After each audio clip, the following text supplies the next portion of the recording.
Assalamualaikum warahmatullahi wabarakatuh.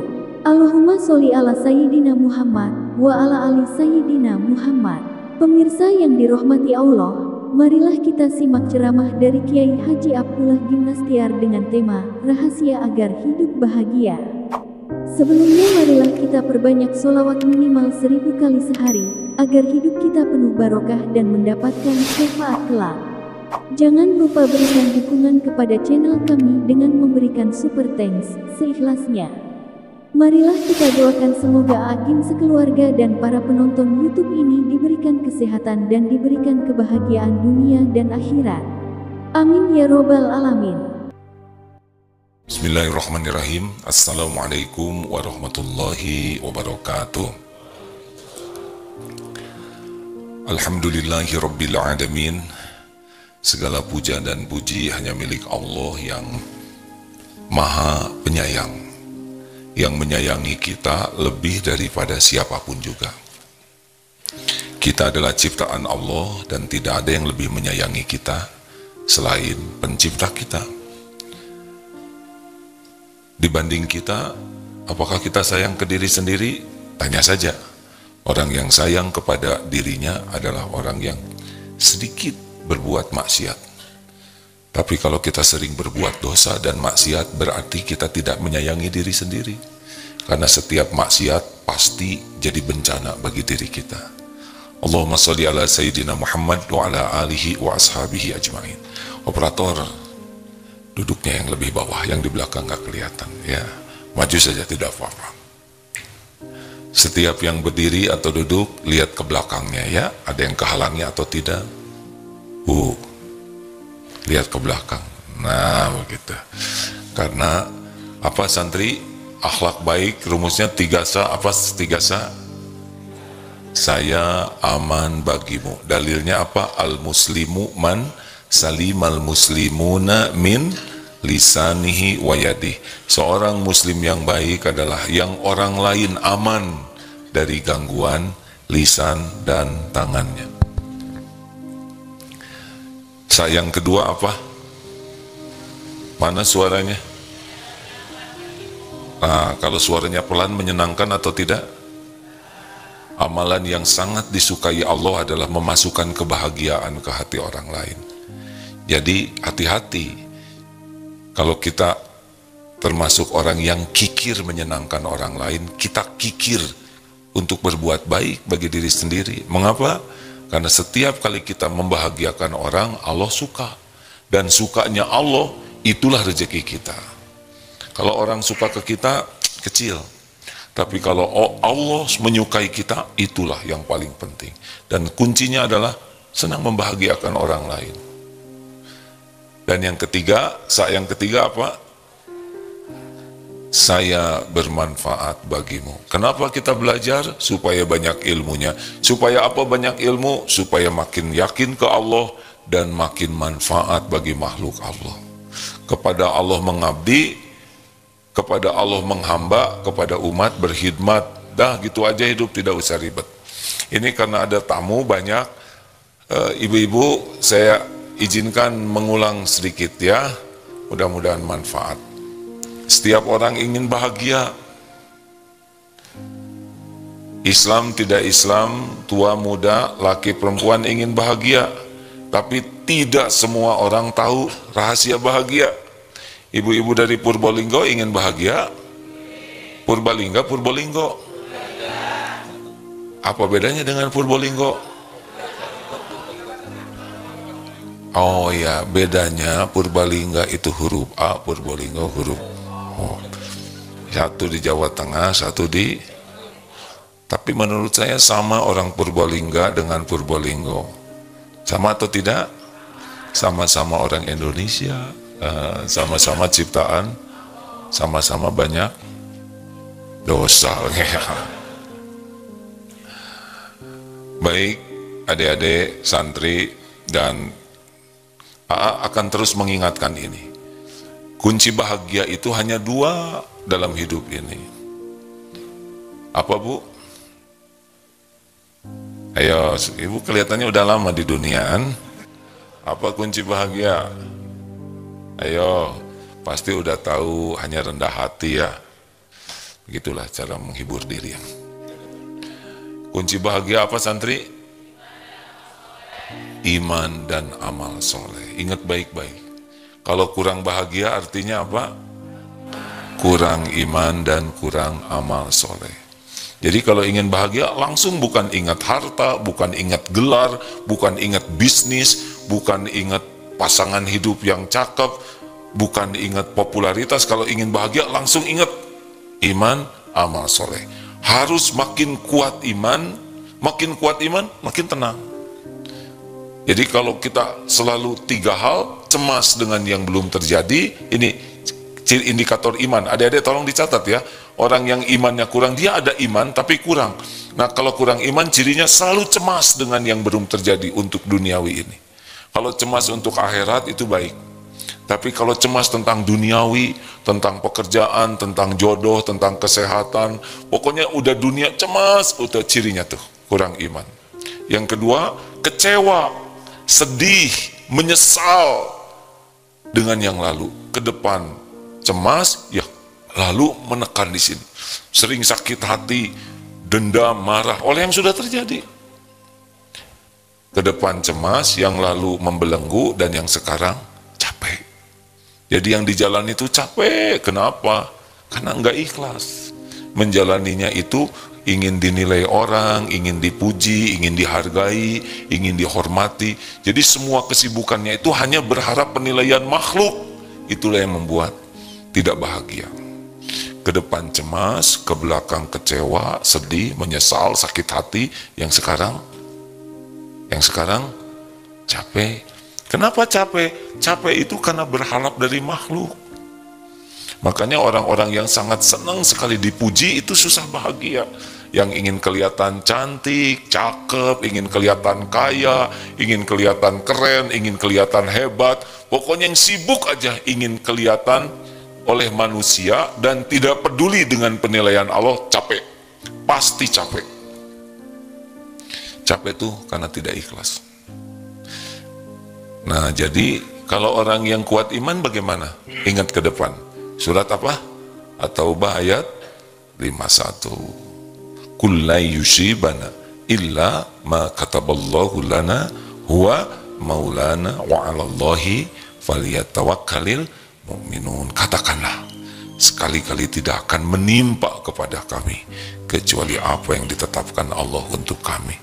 Dialah Allah maula kami, pelindung kami, dan kepadanya lah orang-orang yang beriman bertawakal. Jadi kalau ingat masa depan, yakin ada Allah yang menguasai masa depan kita. Jadi bagaimana menghadapi masa depan? Sekarang kuncinya, niatnya selalu baik, ikhtiarnya maksimal, doanya optimal, dan pasrahkan ke Allah dengan tawakal. Berprasangka baik kepada Allah. Ana 'inda dzanni abdi bi, aku sesuai dengan prasangka hambaku. Berprasangka baik. Ini mahasiswa, ada mahasiswa ya? Oh bukan, ya sudahlah, terserah adik aja, kita tidak usah bertengkar ya. Bagaimana?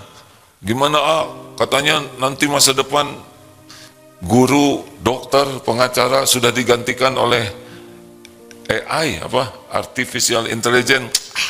Tenang saja, yang menguasai takdir adalah Allah. Sekarang saja jadi orang baik, belajar sungguh-sungguh, ikhtiar maksimal, doanya yang maksimal. Besok lusa belum tentu hidup. Kalaupun hidup, Allah yang ngurus. Gak usah stres. Katanya harga tanah makin naik, harga rumah makin naik. Gak apa-apa. Yang penting apa? Bisa beli? Salah. Yang penting bisa berteduh. Nggak harus punya rumah. Nggak harus. Jangan tertekan belum punya rumah. Dan jangan malu, ya. Tidak usah malu. Jadi kontraktor, tidak usah. Dan sebagai orang tua jangan mengukur kesuksesan anak. Ini anak suksesnya udah punya rumah. Ya, tidak menjadi tanda kesuksesan. Rumah sesuka Allah. Penjahat juga banyak yang dikasih rumah besar-besar, betul? Oh, tenang Bu ya, jangan emosi. Iya katanya. Ikhtiar saja. Gimana kalau sampai meninggal tidak punya rumah? Ya nggak apa-apa, yang penting punya rumah di sorga, ya kan?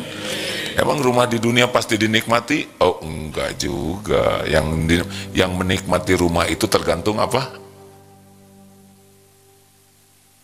Ih, jangan bikin jengkel. Yang bahagia di rumah itu tergantung apa? Ya Allah, santri bahagia di rumah tergantung apa?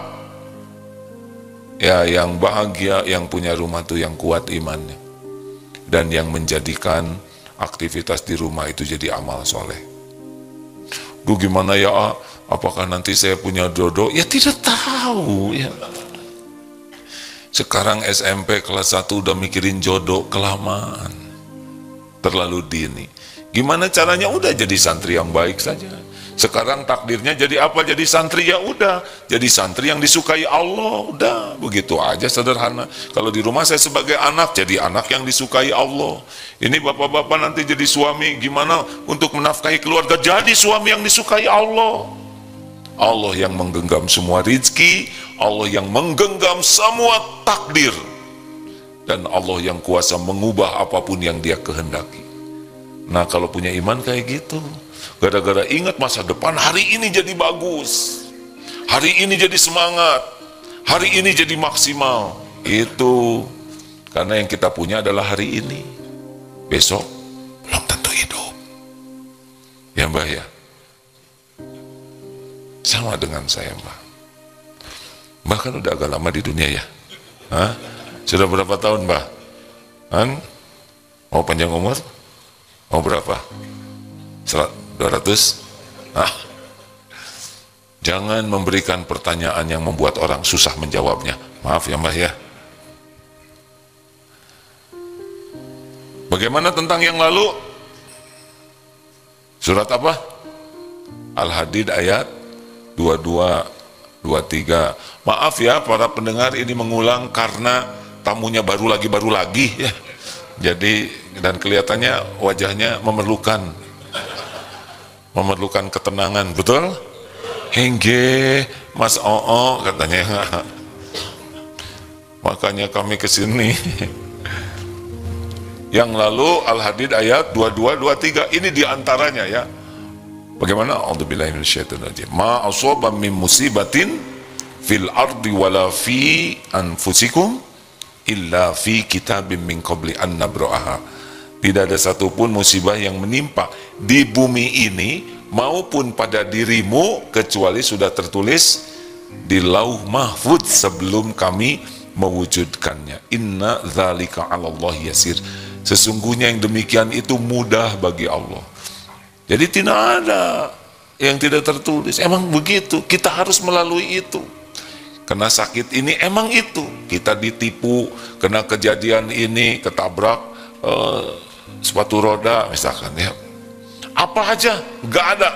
Tidak ada satupun musibah yang terjadi tanpa izin Allah, tanpa sepengetahuan Allah. Tidak ada. Emang kita harus begitu. Jadi bagaimana menghadapi yang lalu? Lanjutannya ya. Dan semua itu mudah. Likaila ta'saw ala ma fatakum wala tafrahu bima atakum wallahu la yuhibbu kulla mukhtalin fakhur. Agar kalian tidak terlalu berduka cita, tidak terlalu sedih dengan yang emang udah begitu takdirnya kalau udah terjadi ya. Dan jangan terlalu gembira dengan apa yang Allah berikan padamu. Yang harus itu bersyukur, bukan terlalu gembira. Oleh saya lulus, alhamdulillah saya lulus, karena udah garisnya begitu. Ibu kalau punya anak jadi hafiz, jangan alhamdulillah berlebihan sehingga merasa ibulah yang membuat anak hafiz. Enggak, itu udah tertulis begitu. Jadinya tawadu, tidak ada ujub. Ini cara Allah mencegah agar kita tidak terlalu depresi, tidak kecewa dengan yang sudah terjadi, baik itu musibah maupun nikmat. Jadi wah ini Darut Tauhid, ya udah tertulis begini. Sebelum saya dan kawan-kawan lahir juga ada tulisannya Darut Tauhid ini. Apa yang mau disombongkan? Kami ini adalah orang-orang yang diuji jadi jalan terwujudnya apa yang sudah Allah tetapkan. Jadi Darut Tauhid ini baru enggak, sudah tertulis di Lauh Mahfudz akan ada pesantren ini seperti ini. Siapa yang datang, siapa yang mesantren, itu ujian bagi kami yang ditakdirkan ada dalam episode ini. Kalau merasa ini ide kami, dulu tidak ada siapa-siapa, sekarang kami berjuang, kamu udahlah, itu gagal. Ini ide cemerlang, kami kerja sangat keras. Kita nggak bisa mikir kalau nggak dikasih otak oleh Allah, benar? Kita nggak bisa kerja keras kalau nggak dikasih tenaga oleh Allah, nggak dikasih makan, nggak dikasih kemampuan, nggak bisa. Jadi kita harus tahu kalau terjadi sesuatu, Allah. Makanya kalau udah ingat masa lalu, gimana kalau menyakitkan? Wa ma asabakum min musibatin fabima kasabat aydikum wa ya'fu an katsir. Kalau masa lalunya sedih, menyakitkan, itu pasti karena dosa. Begitu aja ingatnya. Jadi kita yakin semua sudah tertulis dan kita diperintahkan ikhtiar. Kalau dapat nikmat ini pasti dari Allah. Kalau ada salah, kalau yang buruk itu pasti dari kita. Gitu keyakinan kita. Kalau semua udah tertulis, mau ngapain kita ikhtiar? Kita ikhtiar itu diperintahkan Allah. Kalau kita udah ikhtiar, dapat nikmat, kita yakini nikmat itu karunia Allah. Wa ma bikum min ni'matin famin Allah. Kalau kita kena kepahitan, maka kita yakin kepahitan itu diundang oleh dosa dan kesalahan kita. Jadi tidak menyalahkan Allah, tidak ujub kalau sudah mendapat kebaikan apapun, bahwa kalau keburukan kepada dosa kita jadi tobat, jadi baik semuanya. Keren kan? Jadi jangan karena semuanya udah tertulis di sisi Allah, mau ngapain ikhtiar? Kita melanggar. Karena perintah ikhtiar itu jelas. Ihris ala ma yanfa'uk wasta'in billah wala ta'jaz. Bersemangatlah, bersungguh-sungguhlah dengan apa-apa yang manfaat bagimu. Dan minta tolong ke Allah, satu paket ya. All out-nya ikhtiar dan doa satu paket. Wala ta'jaz, jangan lemah. Baru kalau sudah terjadi sesuatu, wa in asobaka syai'un fala taqul law anni fa'atu kana kadza wa kadza, dan jika terjadi sesuatu jangan mengatakan seandainya begini pasti begini, enggak boleh. Walakin qul qaddarullah wa ma syaa fa'al. Ini sudah takdir yang harus dijalani. Fa innallahu taftahu amal syaitan, karena perkataan seandainya membuka pintu tipu daya setan. Jadi kalau sudah terjadi, ridho sambil ikhtiar lagi. Sakit gigi, ridho sambil pergi ke dokter gigi. Sesampainya di dokter gigi ada tulisan, maaf hari ini dokter tidak praktek karena sama sedang sakit gigi seperti saudara. Terus gimana? Terus bagaimana? Ridho lagi. Tidak boleh mengatakan, tahu begini saya nggak akan pergi. Bagaimana nggak pergi? Udah nyampe ya.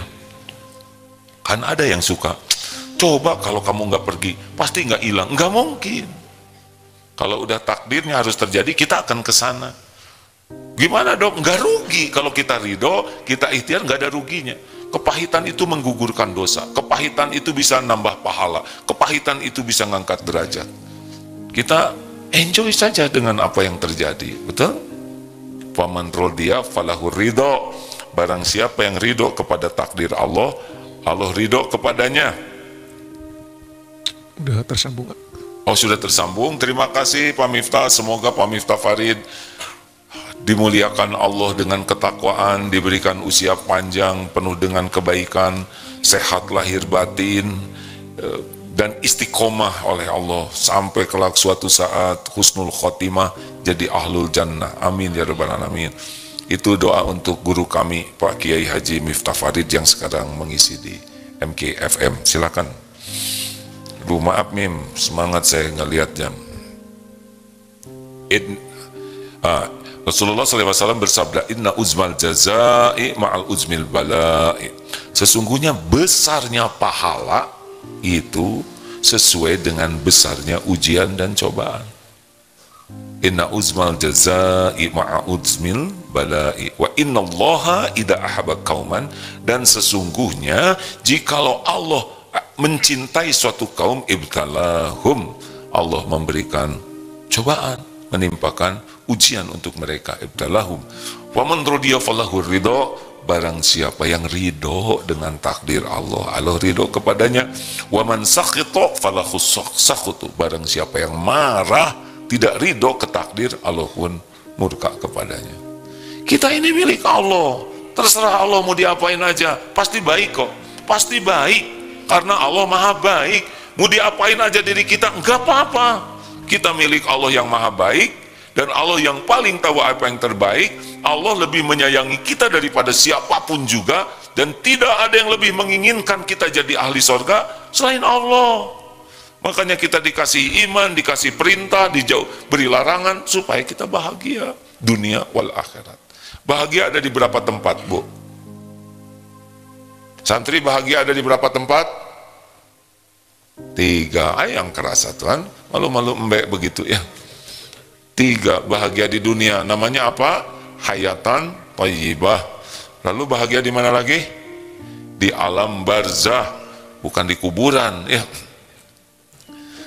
Kuburan itu tempat yang bisa kita lihat di dunia, tapi aslinya alam barzah arwah kita tuh. Nah, yang ketiga bahagia di akhirat, di sorga. Sukses itu adalah jadi ahli sorga, jadi punya harta, gelar, pangkat, jabatan, bukan tanda kesuksesan, tapi tanda beratnya ujian. Jadi siapa di Indonesia yang paling berat ujiannya? Kalau dari segi jabatan, Pak, terserahlah siapa presiden kita yang berat itu. Makanya, Mbah, gak usah pengen jadi presiden, ya tenang, kita udah tua. Tapi yang takdirnya jadi ya pasti jadilah. Sebagai ujian. Jadi orang kaya sebagai ujian, miskin ujian. Mendingan mana? Beratan mana? Ujian tidak punya uang, ujian banyak uang? Jawab yang jelas, jangan bikin emosi kan? Mana yang berat ujiannya, banyak uang atau tidak punya uang? Banyak uang. Kenapa banyak uang ujiannya lebih berat? Karena lebih mudah untuk berbuat maksiat dan lebih banyak mikirin ngitung uang. Qarun itu luar biasa kekayaannya, dia sendiri bisa menikmati kekayaan? Tidak. Aslinya Pak, ini kita-kita aja ya. Ibu ini kelihatannya dengan raja zaman dulu, hebatan mana ibu dengan zaman dulu? Sekarang atau zaman dulu? Bu, zaman dulu, dulu Bu, permaisuri kalau mau pergi ke sana sini tuh naik unta. Ibu naik apa ke sini? Bis. Dulu mau sejuk itu dikipasin rame-rame. Ibu di bis naik apa? Di bis naik apa? Di bis pakai apa? AC, sejuk. Dulu mau bicara jarak jauh tuh diutus ke sana. 1 bulan baru nyampe beritanya. Sekarang tinggal pakai HP. Jadi ibu dibanding permaisuri raja zaman dulu, ibu lebih keren. Iya, dulu kucel loh Bu. Secantik apapun permaisuri, naik onta seminggu kucel. Asli, berapa kilometer dari Purbalingga ke sini? Coba putri zaman dulu ngaplek sampai di sini Bu. Makanya Allah tuh udah membuat mudah segala urusan sekarang. Mau AC tinggal tet, nyala itu AC. Gak kebayar AC, kipas angin dulu begini orang-orang. Sekarang ingin air dingin tinggal buka kulkas, betul tidak? Oh, nikmat besar. Tapi jarang orang mensyukurinya, mengeluh aja. Sudah, segitu aja. Jadi ibu pengen panjang umur. Pengen berapa? Mau 300? Enggak. 150. Yang benar. Kenapa nggak mau? Katanya mau panjang umur. Jadi maunya berapa? 2 tahun lagi? Enggak, gini nggak jelas ah. Maunya gimana? Maunya umurnya penuh dengan kebaikan. Kapan aja terserah Allah. Mau ngapain kita lama-lama nyusahin orang, betul tidak? Saya kemarin sedih sekali ceramah, tapi sebelumnya ditayangkan. Aduh, tapi itu tayangan itu bikin sedih tuh. Jadi menceritakan seorang ibu sudah sepuh. batuk-batukan, sudah agak pikun, sudah susah jalan, dan maaf ya, sudah kurang bisa menahan kalau mau buang air. Nah, ada dititipkan dengan anaknya yang masih gadis, lagi aduh, jadi jengkel aja bawaannya ke ibu. Ibunya dibawa ke toilet, karena begitulah ya, kelihatannya nggak ridho. Telepon kakaknya, sekarang giliran kakak yang ini, yang jagain, tunggu dulu saya. Wah, dibawa aja oleh anaknya ini ke kakaknya. Kakaknya udah berumah tangga, ini anak gadis ini belum berumah tangga. Bawa tuh ibunya di mobil, telepon lagi ke kakak yang lain, saya nggak mau ngurus, pokoknya bawa ke tempat yatim, bukan yatim, panti jompo. Ribut aja mereka, lagi ribut ibunya tuh lihat aja, tidak ada yang mau ngurus. Lalu ibunya keluar aja dari mobil, pergi aja jalan. Nah, ini lagi ribut-ribut, dicarilah ibunya, gak ketemu, sampai dipakai pengumuman di mana-mana. Rupanya ibunya ini nyebrang karena udah pikun, datanglah truk, nah direm Pak, bukan ketabrak Pak, direm. Saya juga nyangkanya ketabrak. Jadi direm, terus si sopir truk, maaf bukan sih, sopir truknya ini baik, sehingga dia naikkan ke truknya. Masalahnya ibunya pikun, yang mau dikemanain ini si ibu ya. Oh, akhirnya anak-anak mencari, sedih. Wah, nangislah mereka tuh, menyesal, kebayang ibunya waktu ngurus dia lagi kecil. Nah, lama-lama sesudah dilaporkan, dicari-cari, akhirnya balik lagi. Jadi happy ending tuh, mereka tobat dan akhirnya benar-benar mau mengurus ibunya dengan baik. Tapi saya mikirnya bukan sebagai anak, saya nggak mau tua-tua saya nanti nyusahin anak, kan begitu kalau bisa. Nah, kemarin ceramah barengan Ustadz Arifin Nugroho, Ustadz, kalau Rasulullah tuh 63 itu Masehi atau Hijriah?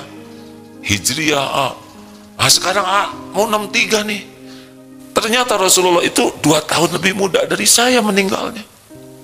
Aduh, sedih banget, tapi masih muda. Jadi ini lebih tua daripada Rasulullah wafat. Segitu. Jadi gimana ini, kita ngobrolin apa sekarang? Jadi gimana, apa menikmati? Enggak juga, yang masalahnya kita belum cukup bekal. Jadi sekarang gimana ya, udah sekarang fokus, tiap waktu lakukan yang terbaik sebagai amal soleh.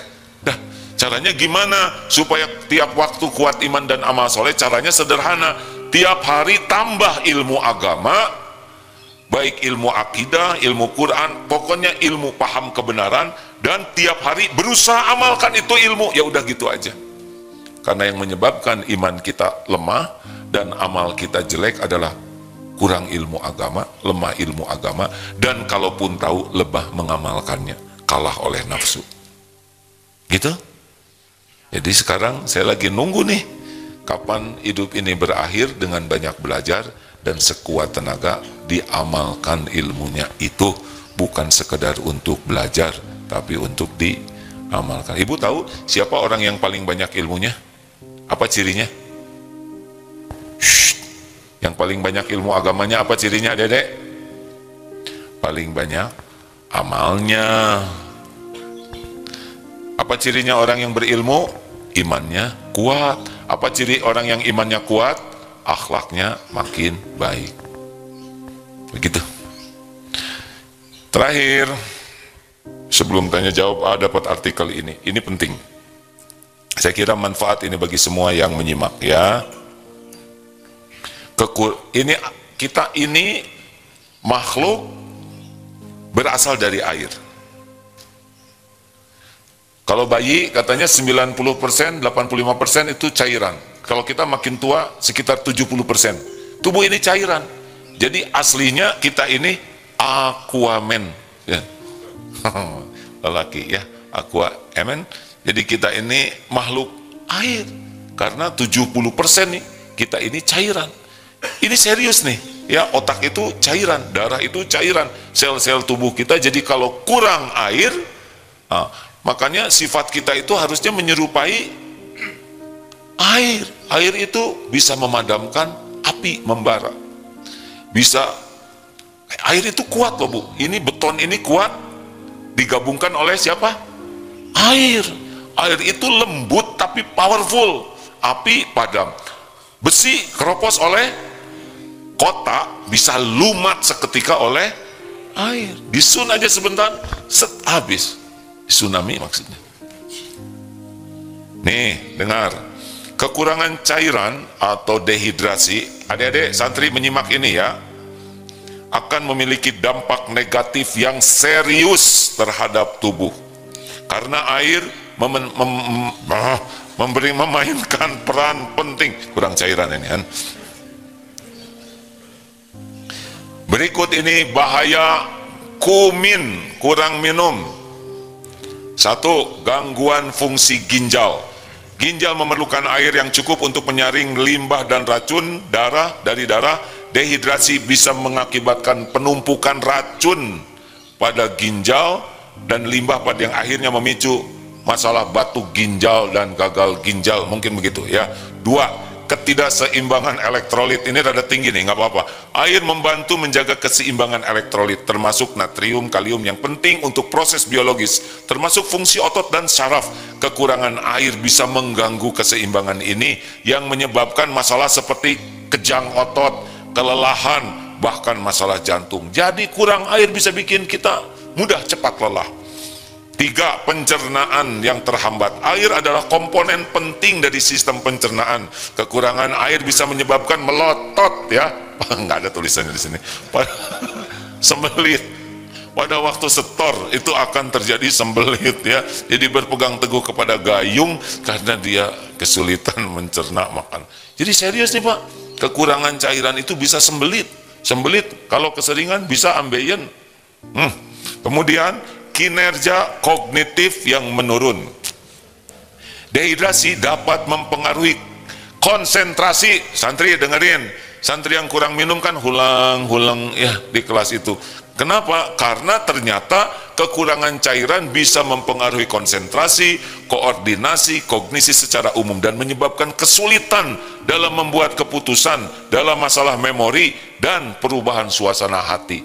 Jadi orang yang sering bete itu bisa jadi kekurangan minum. Makanya kalau punya suami bete terus coba disiram ya. Dikasih minum. Pak, jelas Pak? Kalau istri misalkan bete terus, udah minum aja terus ya. Ternyata selain air, adik-adik, mana yang bisa lebih membuat emosional? Daging atau tempe? Santri dibuat 2. Ini kelas 1A, kelas 1B, kelas 1C. Kita lihat mana yang lebih emosional. Kelas 1A kasih tempe, 1B sate, 1C dikasih gepuk. Besoknya 1A tempe, 1B gado-gado dan sate marangi, 1C stick. Besoknya 1A tempe. Kira-kira yang mudah emosi yang mana? Ngerti nggak? Ini tinggi sekali ini masalahnya, enggak? Jadi masalahnya bukan karena tempenya, tapi karena ketidakadilan sosial. Lanjut. 5. Kekurangan cairan menyebabkan kelelahan dan energi rendah. Air penting untuk produksi energi. Tanpa hidrasi yang cukup, tubuh akan merasa 3L, lelah, lesu, lemah. 4 deng, letoy ya. Yang ke-6, masalah pada kulit dan penampilan. Dehidrasi dapat membuat kulit menjadi kering, kusem, lebih rentan terhadap kerutan. Dehidrasi penting untuk menjaga kulit agar terlihat segar dan muda. Oh Pak ya, kemana-mana bawa galon ya. 7. Regulasi suhu yang terganggu. Air memainkan peran penting dalam mengatur suhu tubuh melalui keringat. Tanpa cairan yang cukup, tubuh kesulitan untuk menyesuaikan suhu yang dapat meningkatkan risiko kepanasan ataupun kelelahan panas. Penting untuk minum cukup air setiap hari untuk mencegah dehidrasi dan mendukung fungsi tubuh yang optimal. Jumlah air yang dibutuhkan bisa berbeda-beda tergantung faktor usia, aktivitas fisik, iklim, tempat tinggal, dan kondisi kesehatan. Ini penting hadirin sekalian, apalagi yang sudah makin senior, saya nggak nyebut tua ya Pak ya. Karena katanya orang yang tua ini rasa hausnya berkurang walaupun tubuhnya sedang kehausan. Dan salah satu ciri kita kekurangan cairan, salah satunya ya adalah bibir kita kering. Nanti lama-lama sariawan. Udah itu kondisi dari imunitas yang menurun dan berbagai hal. Kita minum aja malas itu, padahal buat diri sendiri. Di Australia kemarin di Perth itu satu botol yang 600 ml harganya $3,8 atau 40.000. Nah, kalau kita ke sana ya siap-siap aja nggak minum ya. Tapi pemerintahnya tahu kalau beli di restoran mahal, maka keran-keran itu gratis. Jadi tempat cuci piring dan sebagainya airnya bisa diminum. Ayo yang teman-teman yang punya uang, ayo sedekahnya adalah sedekah air minum. Ini penting.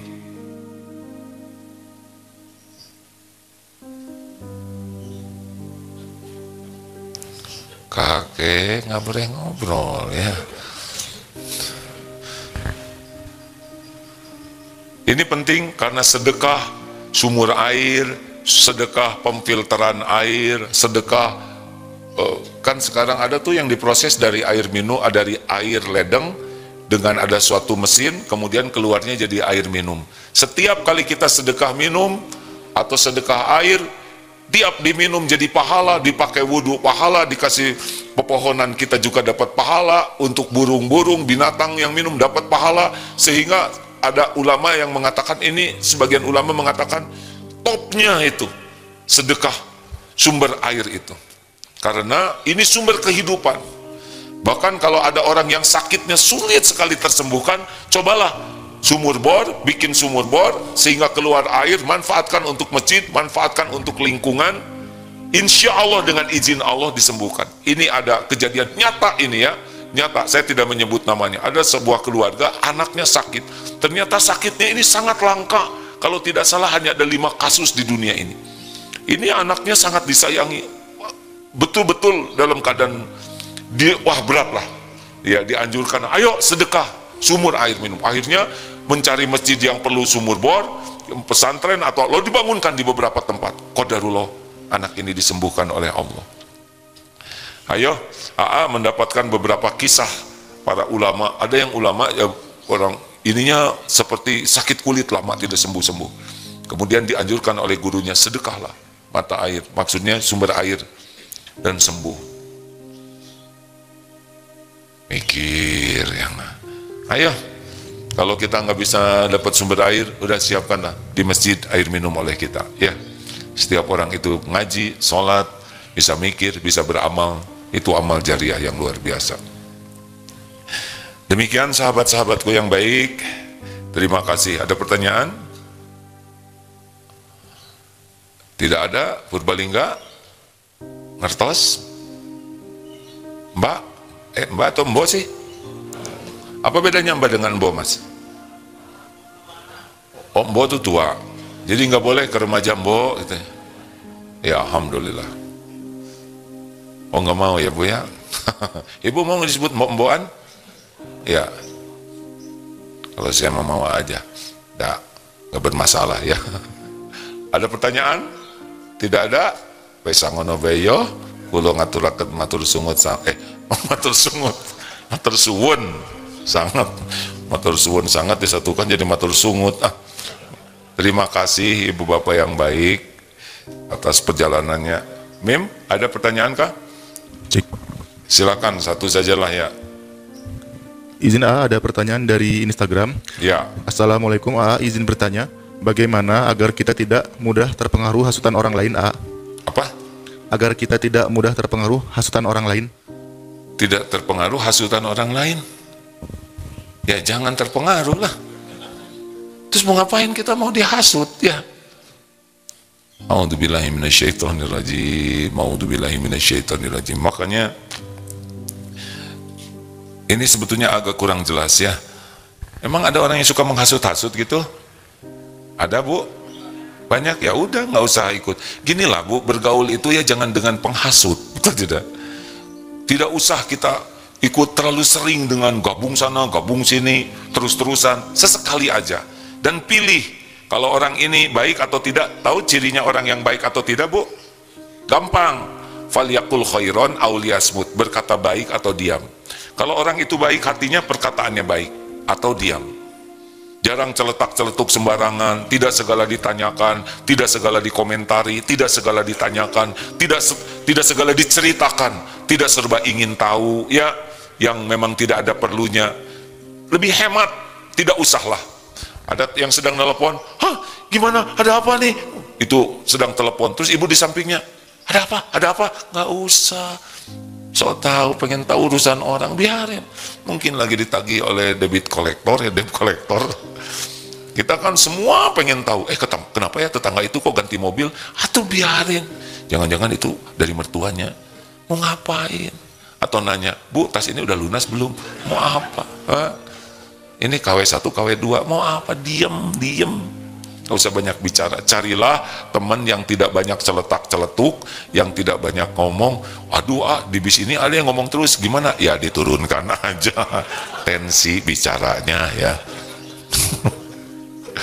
Kalau ada yang ngomong terus bagaimana, ya udah kasih obat tidur, insya Allah dia istirahat. Jangan ya. Udahlah, tinggal yang lain aja tidur. Dia juga nggak mungkin ngomong sendiri, ya. Terima kasih Bapak Ibu yang baik, terima kasih semuanya. Alhamdulillah, ini banyak pertanyaan juga dari teman-teman di Zoom, tapi sepertinya sudah terjawab. Alhamdulillah, terima kasih ya. Kita semua juga lagi nunggu. Kita semua ini sedang menjabat sebagai camat, calon mati, ya. Karena wafat tidak menunggu waktu, ya kita malah lagi nunggu antrian ini, ya. Jadi tidak ribet lah, nunggu antrian, kita belajar tiap hari, kemudian kita amalkan, gitu aja. Dua-duanya dengan ikhlas, belajarnya karena Allah, mengamalkannya karena Allah. Udah, nanti yang lain-lain Allah akan nolong. Kalau kita benar-benar beramal dengan ikhlas, nanti Allah bakal nolong. Gak usah risau, semuanya ini milik Allah, benar? Lakukan yang terbaik. Kalau kerja, kerja yang terbaik. Kalau di rumah, jadilah yang terbaik. Kalau di jalan, jadilah yang terbaik. Di mana-mana. Wa ahsinu innallaha yuhibbul muhsinin. Dan berbuatlah yang terbaik. Karena Allah mencintai orang yang melakukan kebaikan. Subhanakallahumma bihamdik, asyhadu alla ilaha illa anta, astaghfiruka wa atubu ilaik. Assalamualaikum.